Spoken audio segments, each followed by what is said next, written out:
You ready? Absolutely. Okay. Hi, I'm standing here with Elaniak. Here to talk to her a little bit and figure out how she got into the business and the struggles and everything that she had to go through. So, Erica, can you first tell us when were you, or how old were you when you first got in the business, and how did you get into the business?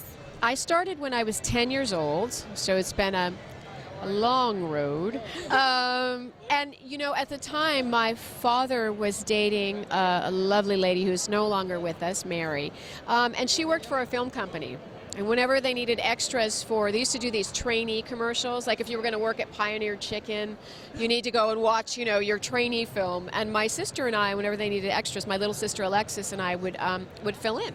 And we kind of started that way. And one day my dad, you know, called me and said, listen, you know, is this something that you want to do? Because then if you do, we'll get pictures. And it just sort of stuck. It just snowballed, and one thing led to another. I auditioned for an agency. I think my first agent was the Jack Rose Dorothy Day Otis agency. Yeah, I know.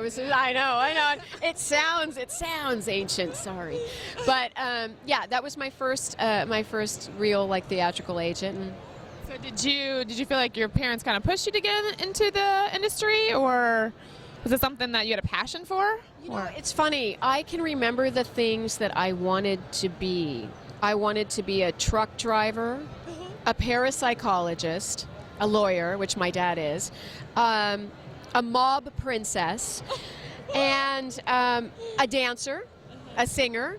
But it was not my passion to act. I sort of fell into it. And I wouldn't say that my father was more of an influence. His brother, my uncle who just passed, Eddie Carroll, was an actor for many, many years and the voice of Jiminy Cricket. And so... He was your uncle? So it runs in my family, and so it was more of an influence. My parents divorced when I was really little, so there were always two, you know, my one camp here and one camp there. My mom was really the opposite of a stage mother. She did take me around to auditions. She worked 2 jobs, but I had to stay in school. And if, you know, I remember getting a modeling job for some foreign Vogue issue or something when I was like 12. And they wanted to make me up to look like an 18-year-old. And I got the job, but as soon as my mom found out what they were going to do, she pulled me from the job. So I'm glad for that. You know, I graduated high school and I stayed. I probably worked a job or 2 a year until right out of high school, and then it was a career full-time. So then after high school, did you go to college or anything, or did you just full force went for it? Yeah, literally right after high school, I did Baywatch. So yeah, and it just, you know, I was able to work a couple jobs, 2-3 jobs a year and stay in school. And then high school, that was it. Right after that, I just worked. And Baywatch, everyone knows Baywatch. So did you struggle before hit Baywatch? Was Baywatch your breaking point that kind of got you full force in the business, or? You know, it's funny. I think because my parents were influential, my mom, like I said, about me staying in school so much, I never really even sort of looked at it as a struggle, because to me that would mean that I was trying and it wasn't happening. You know what I mean? And I think the opportunity seemed to come at the right time for me, and because I was staying in school and really only allowed to work a job or 2, it was fine. You know, it just kind of all timed out well.